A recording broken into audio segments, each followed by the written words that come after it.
So the workshop aims, as you know, it's just to empower you to coach basic and intermediate levels. So for complete beginners and to few intermediate players in schools, we're going to go over the throws and how to teach, and then some kind of fun drills that are, you can do some fun games or some skill specific drills as well. So I'm going to try and go over things for then we're a big focus on spirit of the game is a big thing in Frisbee, and we're going to go through that.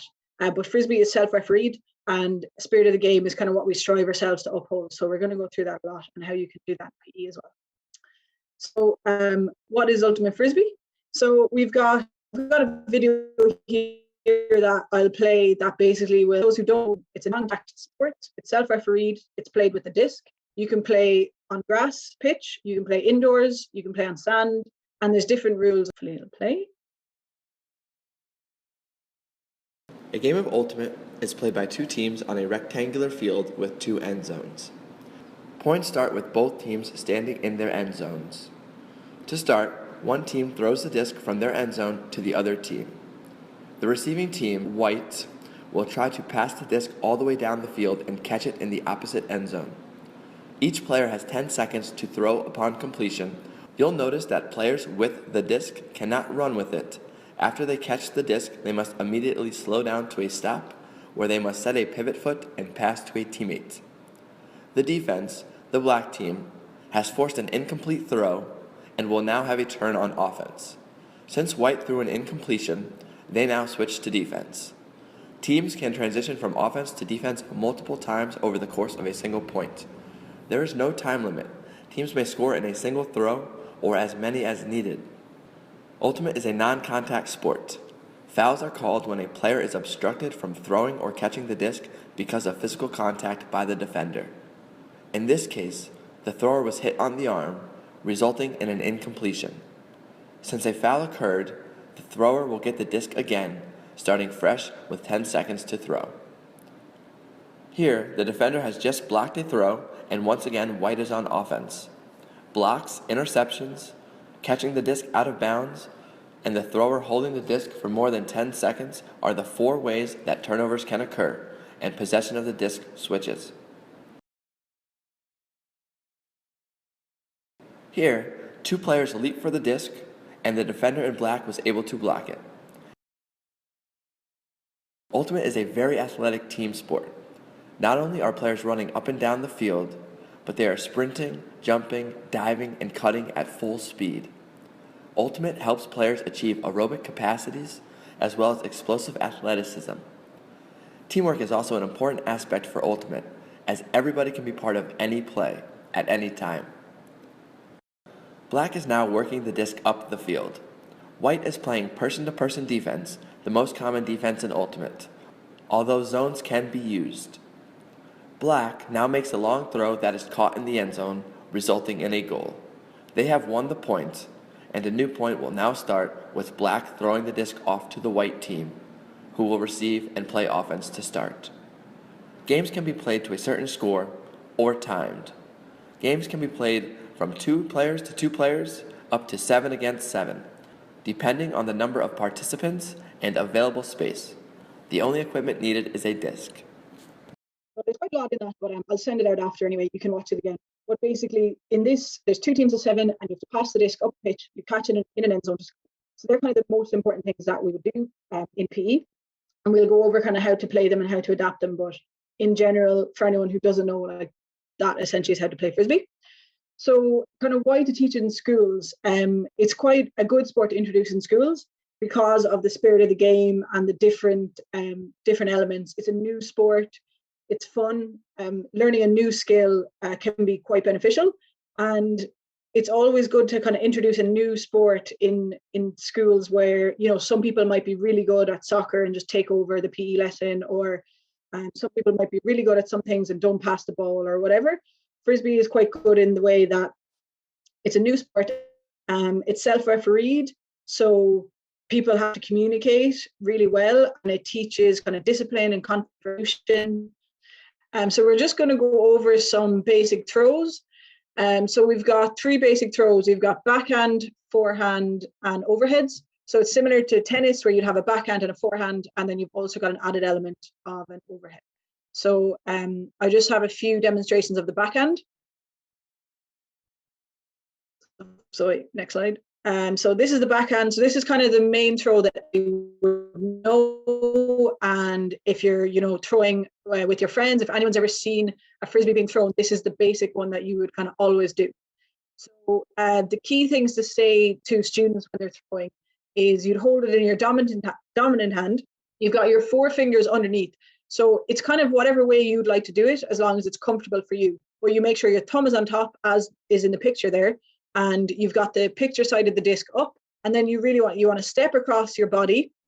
So if you have the disc in your right hand, you're stepping across and you're throwing it off the left hand side of your body. So a thing that we like to say to students is, imagine there's a glass of water on top of the frisbee and you don't want to spill that glass of water. So you really want to snap your wrist and keep the disc nice and flat. And then you finish up by pointing where you want it to go. So you really want to, when you throw it, you finish up with your arm being straight, pointing in the direction you want it to go.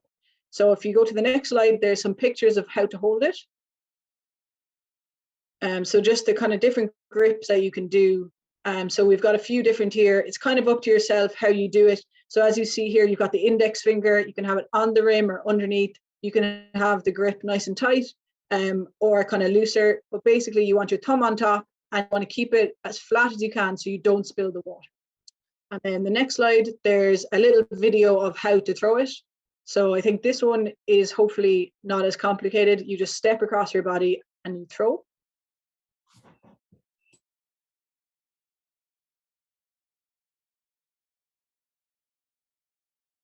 So here you just step across your body and you just snap your wrist.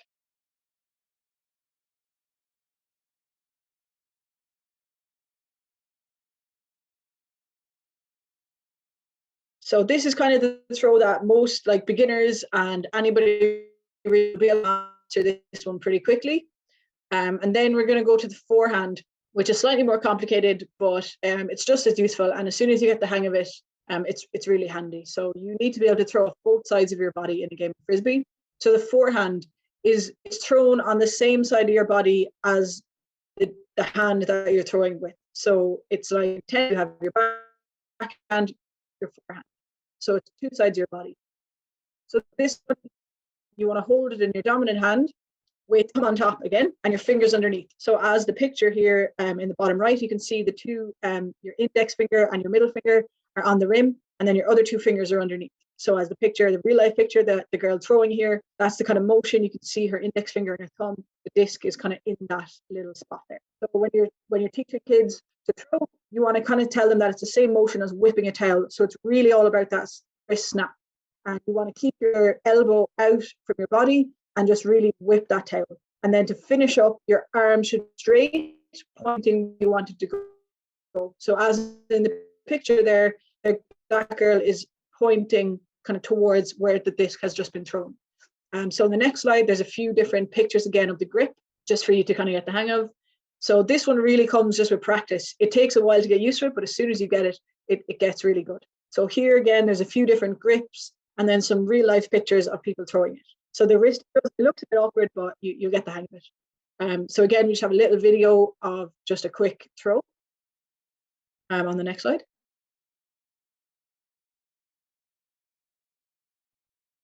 So you just step out on the same side of the body and you just snap your wrist.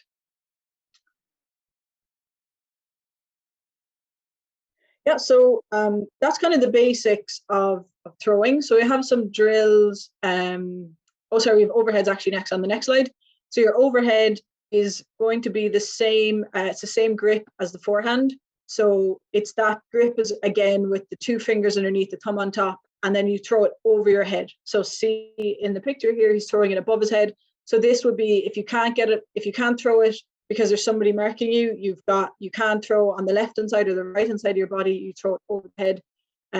It's quite difficult in the wind, but it's fun to teach in PE because kids love throwing it really kind of up in the air, just mad throws that you couldn't really get with the ball. You throw, disc is fun to do overhead.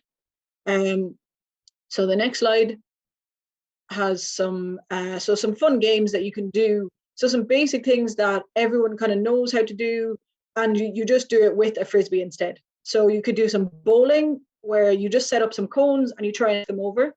So you can do, any throws that you want. You can increase the distance, decrease the distance. You can kind of make it as easy or as hard as you'd like. You could do a crossbar challenge if you if you have access to a crossbar, or you could do indoors. You could do a basketball net. Anything like target practice, basically trying to hit a target with the disc. So you could just add in a point system, play like that. So it doesn't have to be like a full game of frisbee. You can just play some fun games. Everyone knows the game donkey. You can just play with the frisbee. So you throw around in a big group, and then if you drop the disc, you get a letter, and if you spell out the word, you can even get the students to pick the word and just play a fun game. You could do like a hook fada. So a long throw in a game of frisbee is called a hook. And similar to hook fada, you just throw it as far as you can, and the longest throw wins. So there's plenty of kind of fun throwing games that you can do. Even if you don't know any of the rules about frisbee or anything, you just play some fun PE games with the disc. So throwing is really important in a game of frisbee, but catching is also is as important. So the next slide, we're just going to go over some catching. So there's no set rules in catching a disc. So you can catch it however you want. The kind of most common way is, as the picture shows here, with left hand, or with one hand on the bottom, one hand on top. So it doesn't matter which hand it is. I would use my left hand on bottom, right hand on top, but it's up to each individual person. So as there's pictures here of real life games, and this is kind of the way you'd always try and catch the disc, just to have the greatest chance of catching it. So you want to increase the surface area, and then you'll increase the opportunity of catching the disc. So on the next slide, there's just some fun games that you can do to help with catching. So disc races are really fun. We do these all the time in our own trainings, where you basically have two students. You could do it in 2 or 3, so you could do it in pairs, or you could do a kind of 3-man weave type thing. And you just get students to start at point A and race to point B. So if you have a GA pitch, the width of the pitch is a good example. Or if it's a basketball court, you use the full basketball court. And basically students just get from one side to the other by passing the disc to each other. So a student can't run with it. So in like a normal game of frisbee, when you have it, you can't run. So the other pair or the other people in the group have to run. And you throw it, and you need to get to a certain point. So you can do it where students have to throw it as many times as they can to get to point B, or they have to throw it in as a few throws as they can. Or you can do you can just leave them kind of do what they want, and then see what's better. So kind of shorter passes would work out better because they'll be able to catch them, but really long passes might get them high risk, high reward. So you can make it fun and just see what they can do, and then if they drop it, they come back to point A, so they start again basically. So it's really good to get some really competitive. You can play stuck in the mud. So games that they already know, so like a game of chase, and if they get caught, they have to stand still, and the only way they can get free is if someone throws them the disc and they catch it. So you can do lots of different things with frisbees that you would do in any other sports, basically. So these are really fun for primary school, all the way up to secondary school, all the way up to our own trainings that we do.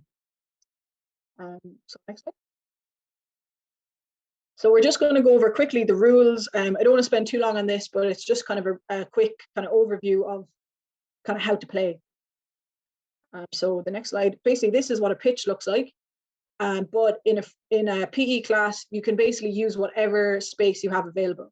So instead of a goal, we have an end zone. So you can basically just have 2 end zones and a playing area. So it doesn't really matter the size. This is the size of a regulation pitch. But if you have like a hockey pitch or a GA pitch, we'd usually kind of use the width of the pitch as the pitch, and then just make the end zones there. It's quite a nice size for PE. And then you can make the end zones quite big for the start for beginners. And then you can make the playing size a bit smaller, whatever you want to kind of mix it up. But this is the general setup. So next slide. So starting the game, so you have 2 teams, and each team will line up on their end zone line, and one team will throw to the other, and that's how you start a game. So similar to rugby, where you kick off, and that's how the game starts. And it's called a pull. So next slide. And then, as I said, you score by catching the disc in an end zone. So you need to catch a disc in the end zone of the defending team. And then after each point, the teams will swap the end zones that they're scoring into. But for PE, again, you can kind of, be a bit loose with this. You could do that if you catch it, you can just turn around and play the other way into the other end zone. Or when you catch it, you can just hand the disc to the other team and they will play the other way. It's kind of literally whatever you want to do to make the PE, more enjoyable. Next one. So passing the disc, you can pass in any direction. So it doesn't have to be in any one direction. You can go backwards, forwards, sideways, whatever you'd like. And you can't run when you have it. So you have to pivot like a basketball. And then as soon as you throw it, you can. Next slide. So the stall count. So there's only a limited amount of time that players have to throw the disc. So you've got 10 seconds in a standard game or 8 seconds in an indoor game. So I wouldn't worry too much about this in PE. I tend to just leave them because they all, like beginners or school players, would just throw it straight away. As soon as they get it, they'll just pass it anyway. So I wouldn't worry about this too much. But basically, the stall count is counted by your defense. So in the picture here, the girl in the black jersey is on offense. She's throwing the disc, and the girl in the pink jersey is counting to 10 for to count the 10 seconds that the black team have to throw the disc. So next slide. And then change of possession. So turnovers will occur throughout the point. So as was in the video at the start, turnovers can happen all the time. So same in any other sport, like if it's intercepted, the other team get it, whatever, they will then become the offense or anything like that. So when a pass is not completed, so it can either go out of bounds, it can be dropped, it can be blocked, intercepted, or you can be stalled out. So the last slide was a stall count. So if basically the defense gets to 10, then that's a stall out. So the defense immediately takes possession and then they become the offense. So I think a lot of school kids get slightly confused with this in terms of who touched it last. So try not to, focus on that one too much. If you, in a game of soccer, if it hits off you and goes out, then the other team get the throw in. It's not like that in Frisbee. So it's whoever loses possession, basically. So if one team is throwing the disc and another team comes in and blocks it, then it's the team who didn't complete the pass loses possession, if you get me. So there could be a few arguments in the PE class, but basically, if the possession is not completed, then they lose possession. So if that pass isn't completed for any reason, it doesn't matter who touches it last, it's just whoever loses possession. So if you can make that very clear to them at the start, then it should be fine. But that's kind of the only thing that I've had issues with in PE classes, kind of that like, oh, he touched it last or she touched it last. That's kind of one issue that tends to come up. Next slide.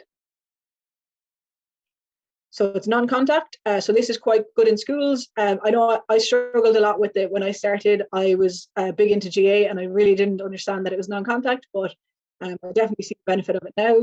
So it's still, there's a certain level of physical contact, but we really do our best to stay away from that. So picks and screens and things like basketball are not allowed. And that's actually one of the kind of rules that is, it's actually a rule, like it's called a pick and it's not allowed at all. So non-contact, basically just keep it to non-contact in PE. Next slide. So substitutions, you can have as many as you want. So in PE, it doesn't really matter, but in, if you're playing a game against another school or anything, you can have unlimited substitutions and they occur after a point is scored. The next slide. So spirit of the game, it's the foundation of all the rules. Basically, as I said at the start, it's self-refereed. So Frisbee is set up in a way that it is self-refereed and we strive to have respect between all players and teammates. So it's kind of, similar to if you're going to play a five-a-side match in the evening against your friends, or there's kids playing, a sport out on the street, or you're just at a training, there's no referee. So this happens at the highest level of our sport, at World Championships, and it happens at the lowest level in PE, in anywhere that anyone plays, it's self-refereed. So there is a rule book and it's set up in a way that players have to communicate if there's any foul calls, players deal with it. And I'll go through it a bit more, but basically we really strive to respect everybody in the game and respect the game. So that's kind of one of the unique things about Frisbee that we all love. So we've got a very quick video just on a few of the different kind of elements of spirit of the game.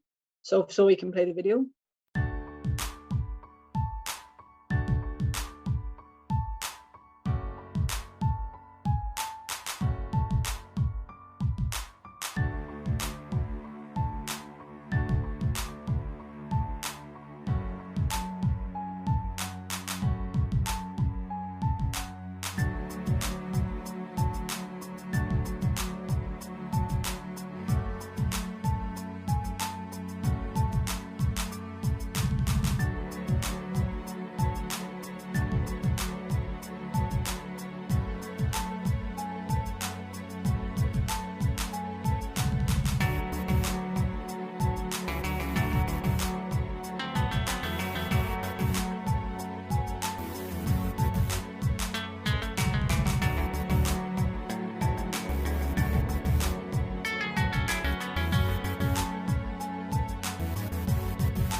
So a big element of spirit of the game is respect and mutual respect between teammates and opposition alike. So it has, you have a certain standard to uphold. You have to know the rules. You have to avoid body contact, be fair-minded, and communicate respectively. And it really happens. It really works. If you want to look up more videos and everything, but I think it's a great element and should be in more sports. But hopefully, it's really good to introduce in PE. So the next slide, I kind of talk a bit about that. Sometimes it plays the video again. So yeah, how spirit kind of works. So when a foul happens, so two players will discuss the foul call. So basically, if two players are involved in a foul, and the player who fouled the player who got fouled agrees, then play will just continue. So if there's team A and team B, team A gets fouled and team B just say, yeah, I fouled you, fair enough. And then it just goes on and possession will just continue. So that the player who was fouled just picks up the Frisbee and just plays on as if nothing happened. And then if they disagree, you usually have about 30 seconds and then you will just say, okay, we're not going to agree on this. Let's go back. And the disc just goes back to the last player who threw the disc. So basically the person who threw the disc to the foul, it just goes back to them and they play on from there. So I know people probably are a bit skeptical and it's never, it's not that simple. Of course, there is, some arguments but the grand scheme of things, it usually goes kind of smoothly, but sometimes obviously people do disagree. It's kind of the nature of life, but it just has to go back to the last thrower and it just works. So it kind of does get a bit heated sometimes at the really highest level. So sometimes it could happen it's not just fouls, it's kind of, if it's inbounds or out of bounds. So we don't have, Hawkeye or VAR like other sports. So you just have to discuss, like if you were inbounds or out of bounds when something happened. And if nobody can agree, it just goes back to the last thrower and you just play on. And everyone kind of just wants to get on with the game. So discussions won't last more than 30 seconds because everyone just wants to keep playing. So if you disagree and continue to disagree, it'll just go back and you just play on. So that's kind of how we resolve the issues, and we always uphold respect for our teammates as kind of the highest important value. So the next slide is self-officiating. So I've kind of said everything here, but spirit really puts the onus on the player to know the rules and know how to use the rules, and you really have to just take responsibility. You need to be fair-minded and keep respect, keep your behavior in check. And it's really important that everyone knows these. There's also hand signals that we use in international games. So we can play against other countries who speak English and you'd have different hand signals and it works all over the world. So the next slide. So it's important in schools because it really, it teaches kids how to have, ethics and fair play. It teaches like sportsmanship. I think a lot of soccer players definitely out there are more like trying to cheat the ref and trying to dive and get that penalty, whatever. Frisbee, it just doesn't happen because you can't really do that. We really uphold fair play at the at the forefront of the sport. So it gives you the ability to reflect as well. So you think about something. If there's a foul called, you have to, recall the situation and reflect on it, and then give your communication. You need to be clear, and you need to communicate with your peers, which I think is really valuable. And it definitely has helped me over the years, even in job interviews and everything, talking about this and talking about Frisbee and spirit. And it really just helps you with, your life skills, your conflict resolution, and just your ability to understand and to listen. And I think it's a really important aspect for PE. So this is kind of the section that I think you're all here for. We're going to go over some drills and some kind of things that you could do in PE. As I said at the start, you have your kind of your throwing drills and your catching drills and your fun games and stuff that we already went over. So they're kind of really good things that you can do in any session. And then these are kind of some drills if you want to build on that. So I'll send out everything after anyway as well, but I'd always keep it fun and then build on skills as you go on. So throwing in pairs is a really good way to just kind of get people focused and get people practicing with the Frisbee.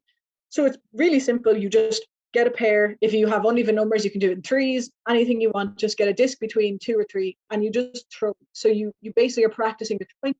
If you've got primary school, you can keep it really short. If you've got some really good secondary school players, you can extend the distance. But basically, you can practice, your backhands, your forehands, and your overheads. It gets harder in the wind, obviously. So if it's really windy, you can adjust it to make it really short. If you're indoors, overheads are really fun to practice because there's no wind at all. So in this, at the beginning, just get them to focus on their grip. So remember at the start, it was the don't spill the water and the whipping the towel. So just get them to practice their grip. And then as soon as they get their grip and their technique better, the distance can increase. So a good way to start this is just saying 10 backhands, 10 forehands, 10 overheads, and you can increase or decrease the distance. You can also change the focus to catching, where it doesn't matter what the throw is, or you could say you have to catch with one hand, you have to catch with your left hand, catch with your right hand, catch with 2 hands, catch with your thumbs on top, thumbs on the bottom. You can change up the way you catch as well as change up the way you throw. So this is kind of endless. It's a very simple drill, but you can change it up literally however you like. And then next. So this is really fun. This is one of my favorite drills that we would even do at our own trainings, but you can make it as simple or as complicated as you like.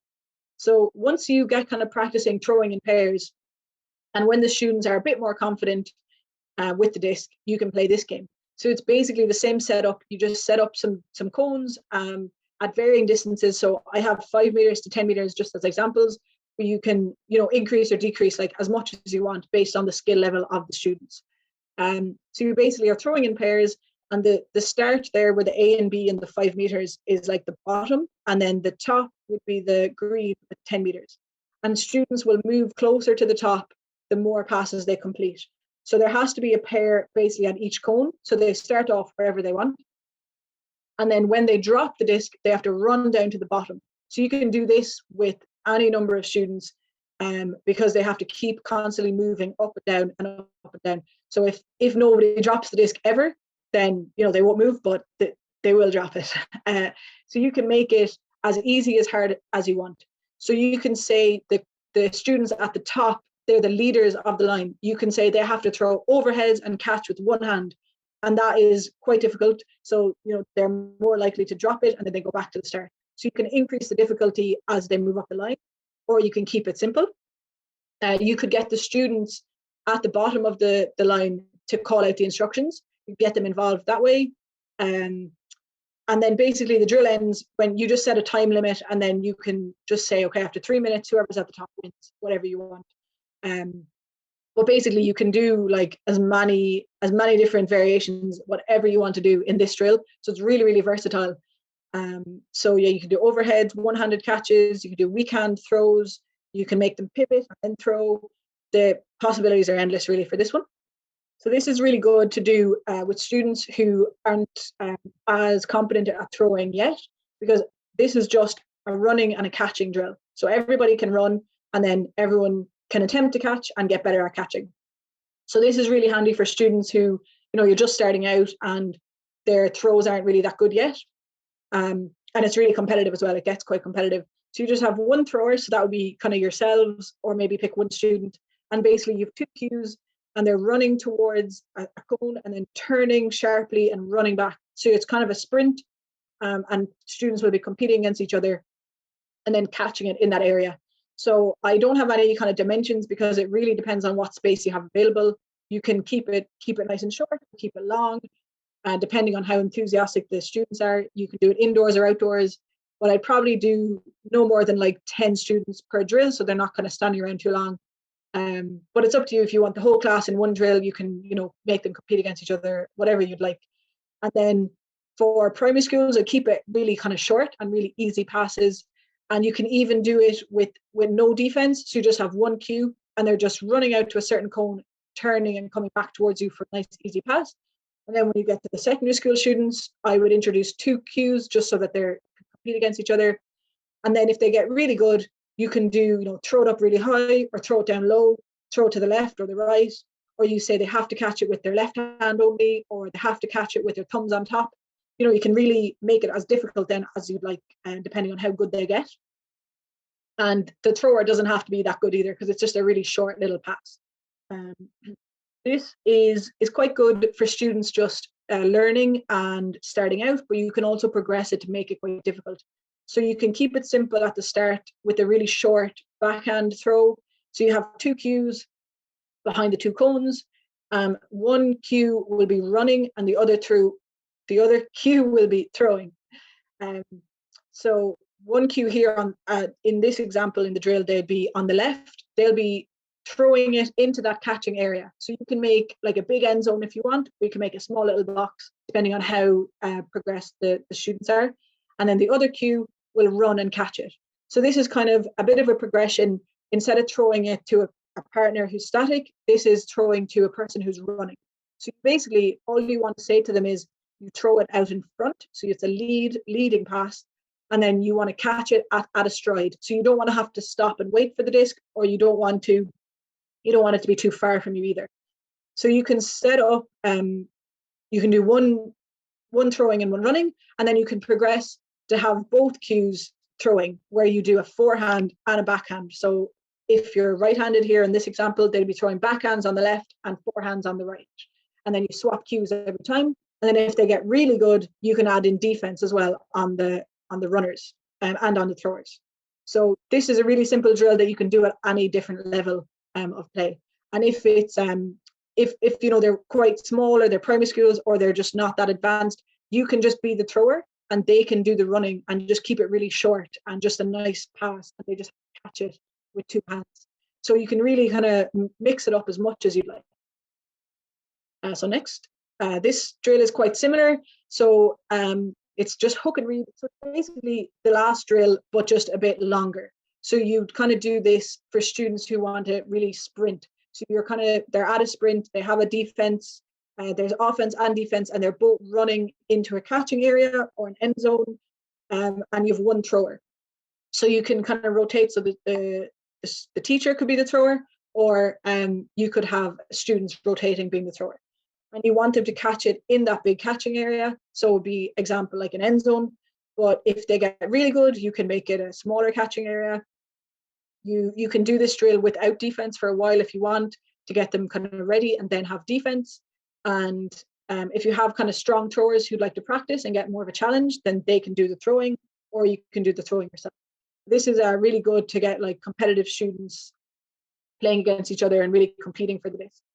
So this is kind of a different type of drill. It's basically a possession game.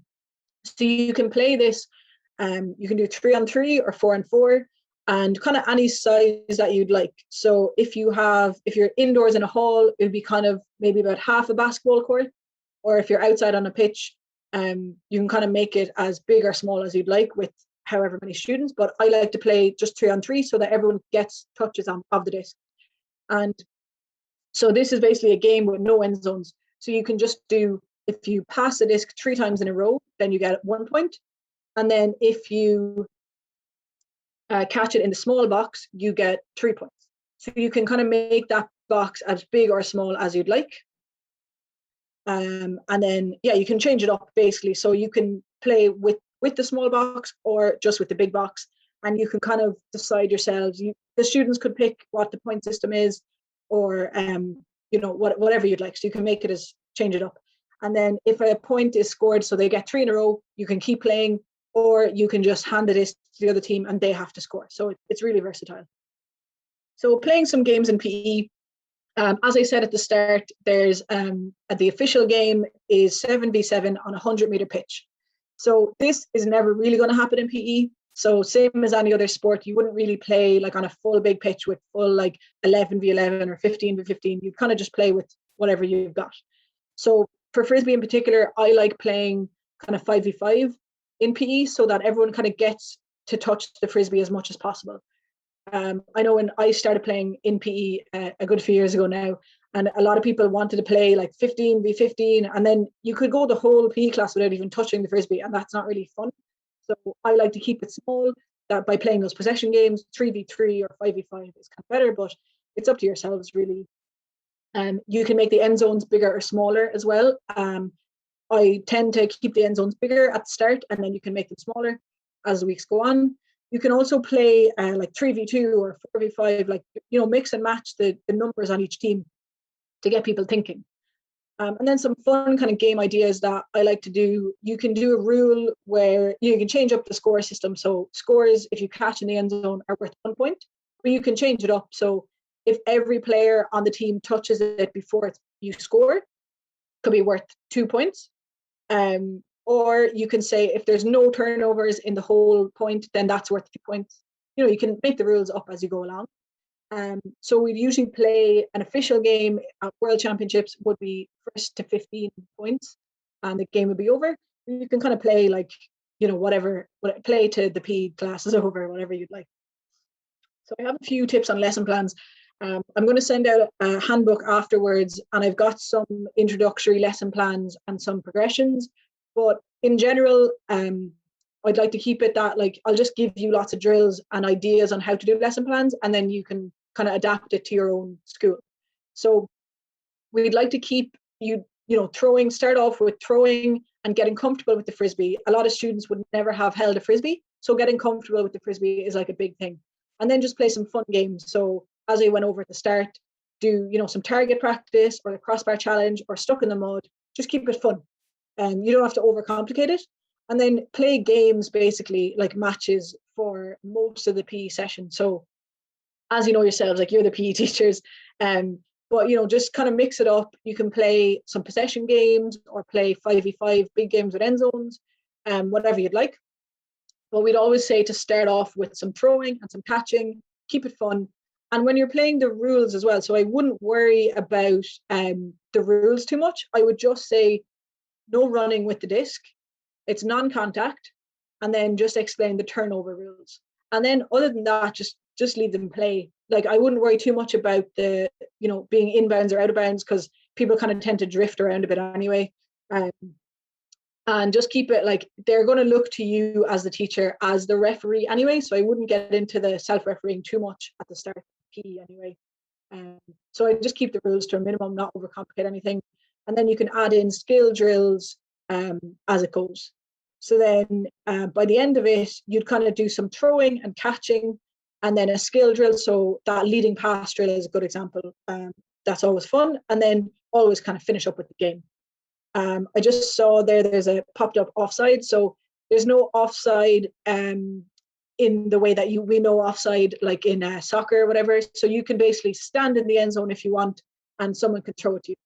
But the only risk with that is that the defense will obviously, they can just mark you. You can just, mark someone one-on-one.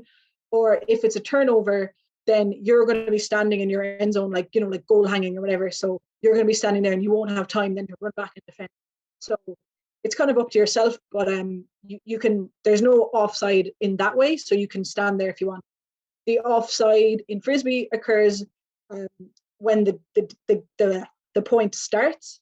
So the pull that we went over at the start. So when one team throws to the other, they have to all be on their end zone line when the game starts. So one team can't be kind of edging forward.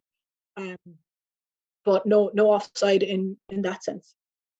So there's loads of resources on the website for like lesson plans and different drills that you can do. And I have a few lesson plans done out for samples, but I mostly just have kind of examples of drills, and you can come up with the lesson plans then yourself based on what your students would like.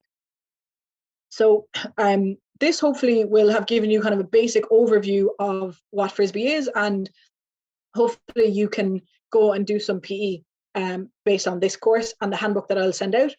But if you'd like to further your knowledge, there is a coaching course available online.